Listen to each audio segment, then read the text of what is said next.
വണ്ടൂർ അമ്പലപ്പടിയിലെ ഗ്രാമപഞ്ചായത്തിന്റെ അധീനതയിലുള്ള വാതക ശ്മശാനത്തിന്റെ നടത്തിപ്പ് ചുമതല ഏറ്റെടുത്ത് യൂത്ത് കോൺഗ്രസ് ജില്ലാ സെക്രട്ടറിയും ചെറുകോട് തോട്ടുപുറം സ്വദേശിയുമായ വിജേഷ് നെച്ചിക്കോടൻ മുൻപ് ഇവിടേക്ക് കണ്ടെത്തി പരിശീലനം നൽകിയ ആൾ പിന്നീട് അസൗകര്യം അറിയിച്ച പശ്ചാത്തലത്തിലാണ് വിജേഷ് മുന്നോട്ട് വന്നത്. നീണ്ട നിർമ്മാണ കാലയളവും തുടർന്ന് പ്രവർത്തിപ്പിക്കാനാകാത്തതും അധികൃതർക്ക് കുറച്ചൊന്നുമല്ല നാണക്കേട് ഉണ്ടാക്കിയത്.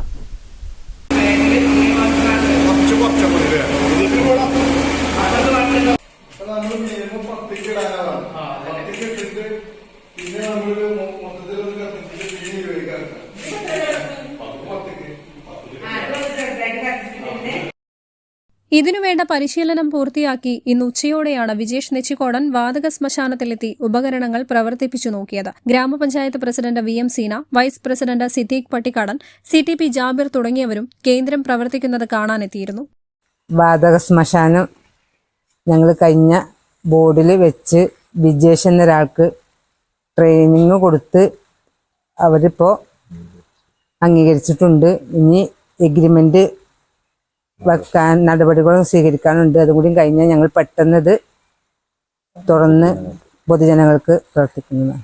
വിവാദങ്ങൾക്കും പരാതികൾക്കും ഒടുവിൽ നീണ്ട 15 വർഷത്തിനു ശേഷം വണ്ടൂരിലെ വാതക ശ്മശാനം ഉദ്ഘാടനം കഴിഞ്ഞ ഗ്രാമപഞ്ചായത്തിന് കൈമാറിയിട്ടും പ്രവർത്തിപ്പിക്കാനാകാത്തത് വണ്ടൂർ ഗ്രാമപഞ്ചായത്ത് ഭരണസമിതിക്ക് കുറച്ചൊന്നുമല്ല നാണക്കേടുണ്ടാക്കിയത്. കഴിഞ്ഞ വർഷം ഒക്ടോബർ 20-നാണ് ജില്ലാ പഞ്ചായത്ത് നിർമ്മാണം പൂർത്തിയാക്കിയ കേന്ദ്രം വണ്ടൂർ ഗ്രാമപഞ്ചായത്തിന് കൈമാറിയത്. വണ്ടൂർ അമ്പലപ്പടിയിൽ പഞ്ചായത്തിന്റെ സ്ഥലത്ത് 15 വർഷങ്ങൾക്ക് മുമ്പാണ് ജില്ലാ പഞ്ചായത്ത് വാതക ശ്മശാനത്തിന്റെ നിർമ്മാണം തുടങ്ങിയത്. പല തവണകളിലായി വിവിധ ജില്ലാ പഞ്ചായത്ത് അംഗങ്ങൾ 50 ലക്ഷത്തോളം രൂപ കേന്ദ്രത്തിന്റെ നിർമ്മാണത്തിന് വകയിരുത്തിയിട്ടുണ്ട്. നിരക്ക് തീരുമാനിച്ച് കേന്ദ്രത്തിന്റെ പ്രവർത്തനം ഉടൻ തുടങ്ങുമെന്ന് ഗ്രാമപഞ്ചായത്ത് ഭരണസമിതി അറിയിച്ചു. News bureau, Wandoor. തലമുറകൾ സാക്ഷ്യം വഹിച്ച വിശ്വസ്ത പാരമ്പര്യവുമായി PAK Gold and Diamonds. Most trusted gold. PAK Gold and Diamonds.